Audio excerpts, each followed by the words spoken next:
Good morning all. আমি তোমাদের কাছে ব্রিটিশ ভারতের প্রশাসনিক ব্যবস্থার উপর ভিত্তি করে 45টি ইতিহাসের এমসিকিউ টাইপের প্রশ্ন নিয়ে হাজির হলাম। তোমরা ক্লাসটি মনোযোগ সহকারে দেখো এবং কোশ্চেন ও অ্যান্সারগুলি খাতায় নোট করে রাখো। চলো আমাদের এই ক্লাসটি স্টার্ট করা যাক। তো প্রশ্ন নাম্বার 1 কি আছে দেখো। কে ভারতীয় সিভিল সার্ভিসের সূচনা করেন? 4টি অপশন আছে: Lord Bentinck, Lord Cornwallis, Lord Dalhousie, Lord Curzon. তাহলে উত্তর কী হবে? উত্তর এখানে হয়ে যাবে লর্ড কর্নওয়ালিস। অপশান বি হয়ে যাবে সঠিক অ্যান্সার। চলো তারপরটা দেখো। কে চিরস্থায়ী বন্দোবস্ত প্রবর্তন করেন? 4টে অপশান আছে: Lord Cornwallis, Lord Warren Hastings, Sir John Shore, Lord William Bentinck. উত্তর কী হয়ে যাবে? চিরস্থায়ী বন্দোবস্ত কে প্রবর্তন করেন? উত্তর হয়ে যাবে লর্ড কর্নওয়ালিস। 3 নম্বরটা দেখো। 3 নম্বরটা কী আছে? কত সালে বাংলার চিরস্থায়ী বন্দোবস্ত প্রবর্তিত হয়েছিল? 4টে অপশান আছে: 1791, 1792, 1793 ও 1794। তো উত্তর কী হয়ে যাবে? উত্তর হয়ে যাবে 1793 সালে চিরস্থায়ী বন্দোবস্ত প্রবর্তিত হয়েছিল। 4 নম্বরটা দেখো। চিরস্থায়ী বন্দোবস্ত নিম্নলিখিত যে ব্যবস্থার বৈশিষ্ট্য হলো সেটি হলো: 1 জমিদারি ব্যবস্থা, 2 মহলওয়ারি ব্যবস্থা, 3 রায়তওয়ারি ব্যবস্থা, 4 কোনোটিই নয়। তাহলে চিরস্থায়ী বন্দোবস্তার বৈশিষ্ট্যটা কী হলো? হয়ে যাবে উত্তর অপশান এ জমিদারি ব্যবস্থা। তারপরে দেখো নাম্বার 5, রায়তওয়ারি প্রতিষ্ঠার সাথে যুক্ত ছিলেন কে? Option A Malcolm, option B Munro, option B C Metcalfe, option D Elphinstone. এখানে অপশান হয়ে যাবে অপশান বি মুনরো।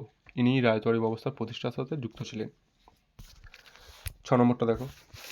নিম্নলিখিত কোন ভূমি রাজস্ব ব্যবস্থায় ব্রিটিশ সরকার সরাসরি কৃষকদের থেকে ভূমি রাজস্ব আদায় করত?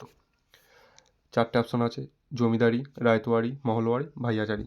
তাহলে অপশন কী হয়ে যাবে? উত্তর কী হয়ে যাবে? উত্তর হয়ে যাবে অপশান বি রায়তওয়ারি ব্যবস্থা। তারপরটা দেখো। সূর্যাস্ত আইন প্রবর্তন করেন। সূর্যাস্ত আইন কে প্রবর্তন করেছিলেন? Warren Hastings, Lord Cornwallis, Lord Bentinck, Lord Canning. উত্তর হয়ে যাবে অপশান বি লর্ড কর্নওয়ালিস। ইনি সূর্যাস্ত আইন প্রবর্তন করেছিলেন।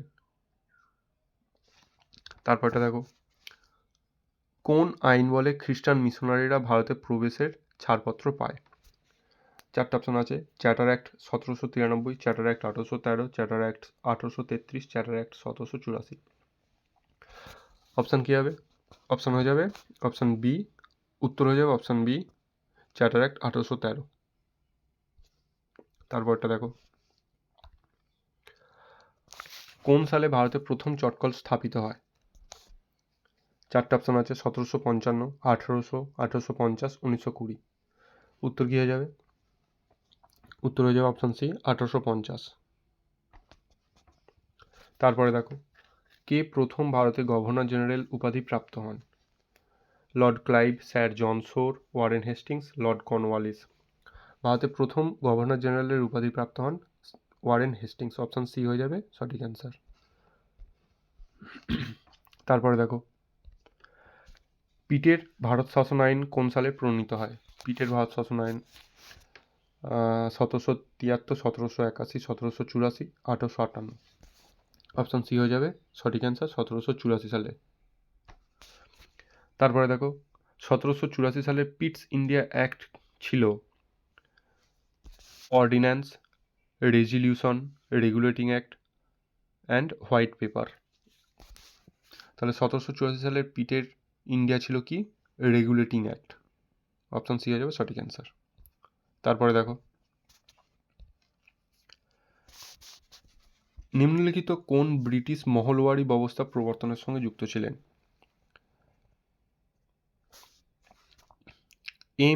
আর M Bird, sir John Lawrence, William Carey, sir Alexander Cunningham. এখানে উত্তর কী হয়ে যাবে? উত্তর হয়ে যাবে অপশান এ আর.এম. বার্ড। তারপর কি আছে দেখো। জমিদারি ব্যবস্থার নিম্নলিখিত কোন ফলাফলটি ব্রিটিশদের পক্ষে সুফলদায়ক ছিল না? অপশান এ রাজস্বের স্থায়িত্ব, অর্থনৈতিক নিরাপত্তা বিধান, রাজনৈতিক মিত্র প্রতিষ্ঠা, রাজস্ব প্রশাসনের ব্যয় হ্রাস। তাহলে উত্তর কী হয়ে যাবে? উত্তর হয়ে যাবে অপশান এ, রাজস্বের স্থায়িত্ব।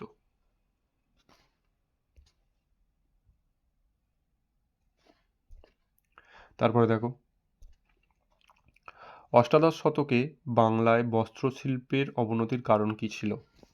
দক্ষ কারিগরির অভাব, উৎপাদনের গুণমানের অবনমন, কাঁচামালের অপ্রতুল্যতা, ব্রিটেনের রপ্তানির উৎপন্ন মাসুল। তাহলে কী হয়ে যাবে অপশান? অপশান ডি হয়ে যাবে সঠিক অ্যান্সার। তারপরে দেখো, নিম্নলিখিত কোন ব্রিটিশ ভারতের মহাজনদের উত্থানের কারণ ছিল না?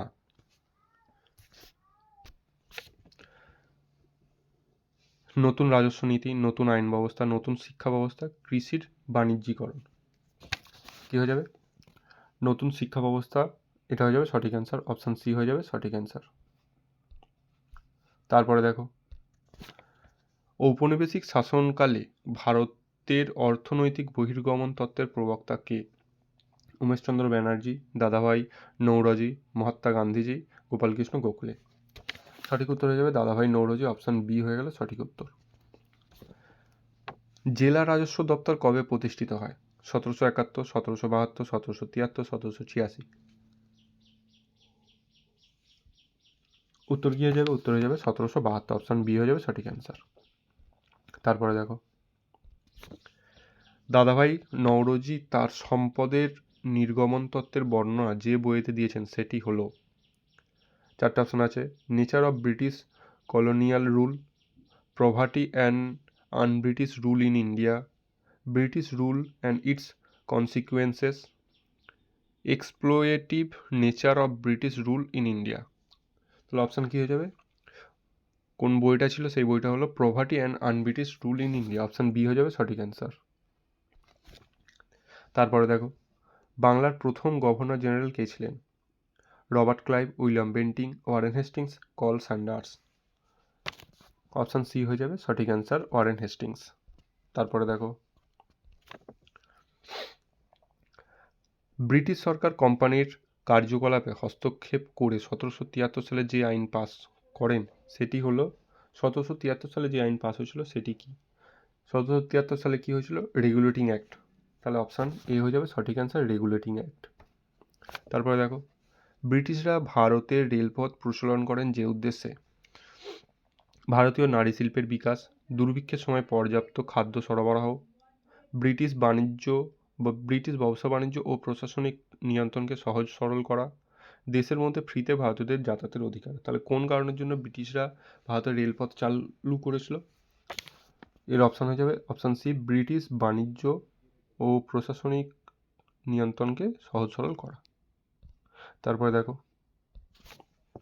রেগুলেটিং অ্যাক্ট পাস করেছিল বেঙ্গল কাউন্সিল, কোম্পানি সরকার, ব্রিটিশ পার্লামেন্ট, প্রিভি কাউন্সিল। উত্তর হয়ে যাবে ব্রিটিশ পার্লামেন্ট। অপশান সি হয়ে যাবে সঠিক অ্যান্সার। তারপর কি বলেছে? নিচের বিবৃতিগুলি বিবেচনা করো। রবার্ট ক্লাইভ হলেন বাংলার প্রথম গভর্নর জেনারেল, উইলিয়াম বেন্টিং হলেন ভারতের প্রথম গভর্নর জেনারেল। কোনটা সঠিক? রবার্ট ক্লাইভ তো বাংলার প্রথম গভর্নর জেনারেল নয়, উইলিয়াম বেন্টিং ভারতের প্রথম গভর্নর জেনারেল। অপশান দুইটা সঠিক, কেবলমাত্র অপশান দুই যেটা আছে সেটা হলো সঠিক। তারপরে দেখো, কোন আইনের মাধ্যমে ভারতে কোম্পানির একচেটিয়া বাণিজ্যের অবসান ঘটে? 1793 সালের চার্টার অ্যাক্ট, 1813 সালের চার্টার অ্যাক্ট, 1833 সালের চার্টার অ্যাক্ট, 1853 সালের চার্টার অ্যাক্ট। তাহলে কোন আইনের সাহায্যে একচেটিয়া বাণিজ্যের অবসান ঘটে? এটা হয়ে যাবে 1813 সালের চার্টার অ্যাক্ট। তারপরটা দেখো, ব্রিটিশ মূলধনের বেশিরভাগই ভারতে বিনিয়োগ হতো পাট শিল্পে, কফি ও চা বাগানে, নীল চাষে, রেলওয়ে, ব্যাংকিং, বিমা ও জাহাজ শিল্পে। তাহলে ব্রিটিশ মূলধনে কি হতো? রেলওয়ে, ব্যাংকিং, বিমা ও জাহাজ শিল্পে। অপশান ডি হবে সঠিক অ্যান্সার। পরেরটা দেখো, রায়তওয়ারি বন্দোবস্ত চালু হয়েছিল বাংলা প্রেসিডেন্সিতে, মাদ্রাজ প্রেসিডেন্সিতে, বোম্বাই প্রেসিডেন্সিতে, মুম্বাই ও মাদ্রাজ প্রেসিডেন্সিতে। তাহলে রায়তওয়ারি বন্দোবস্ত কোথায় চালু হয়েছিল? বোম্বাই ও মাদ্রাজ প্রেসিডেন্সিতে। এটা হয়ে যাবে সঠিক অ্যান্সার। আর তোমরা যদি এই ভিডিওটায় 200টা লাইক করে দাও তো তাহলে আমি এই আমার ক্লাসটার পিডিএফ নিচের ডিসক্রিপশন বক্সে যে টেলিগ্রামের চ্যানেলটি আছে সেই চ্যানেলেতে আমি আপলোড করে দেবো। শুধু 200টা লাইক করে দাও তোমরা। চলো তারপরটা দেখো কি বলেছে। কোন বছর বোম্বে ও থানের মধ্যে রেলপথ স্থাপিত হয়? কি আছে 1853, 1854, 1856 ও 1858? কি হয়ে যাবে উত্তর? 1853 সালে বোম্বে ও থানের মধ্যে রেলপথ স্থাপিত হয়। পরেরটা দেখো। কখন ব্রিটিশ সরকার প্রত্যক্ষভাবে ভারতের শাসনভারের অধিকার পায়? পলাশির যুদ্ধের পর, পানিপথের যুদ্ধের পর, মহীশূর যুদ্ধের পর, সিপাহী বিদ্রোহের পর? তাহলে কবে পায়? সিপাহী বিদ্রোহের পর স্থায়ীভাবে শাসনভারের অধিকার পায়। তারপরে দেখো, কলকাতা ফোর্ট উইলিয়াম কলেজের প্রথম প্রেসিডেন্ট কে ছিলেন? চার্লস আয়ার, জন চাইল্ড, জিরাল্ড আঙ্গার, জর্জ অক্সিন ডান। তাহলে কে হয়ে যাবে? চার্লস আয়ার ছিলেন কলকাতা ফোর্ট উইলিয়াম কলেজের প্রথম প্রেসিডেন্ট।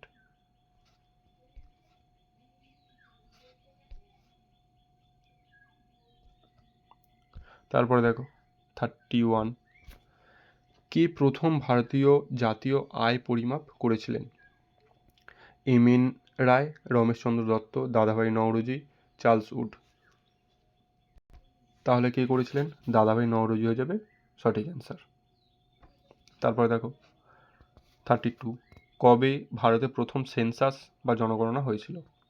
1872, 1856, 1881, 1884? 1872 হয়ে যাবে সঠিক অ্যান্সার। তারপরটা দেখো, বাংলার ফোর্ট উইলিয়ামের শেষ গভর্নর কে ছিলেন? ফোর্ট উইলিয়ামের শেষ গভর্নর কে ছিলেন? Warren Hastings, Cornwallis, Lord Bentinck, Lord Canning? উত্তর হয়ে যাবে লর্ড বেন্টিং ছিলেন শেষ গভর্নর জেনারেল। অপশান সি হয়ে যাবে সঠিক অ্যান্সার। তারপরটা দেখো, 1774 খ্রিস্টাব্দে প্রতিষ্ঠিত ভারতের সুপ্রিম কোর্ট মোট কতজন বিচারপতি নিয়ে গঠিত হয়েছিল? 3 জন, 4 জন, 5 জন, 6 জন? আমরা জানি 4 জন নিয়ে গঠিত হয়েছিল। অপশান বি হয়ে যাবে সঠিক অ্যান্সার। তারপরটা দেখো, নিম্নলিখিত কে ভারতের ব্রিটিশ ঔপনিবেশিক শাসনকে অব্রিটিশ বলে সমালোচনা করেছিলেন?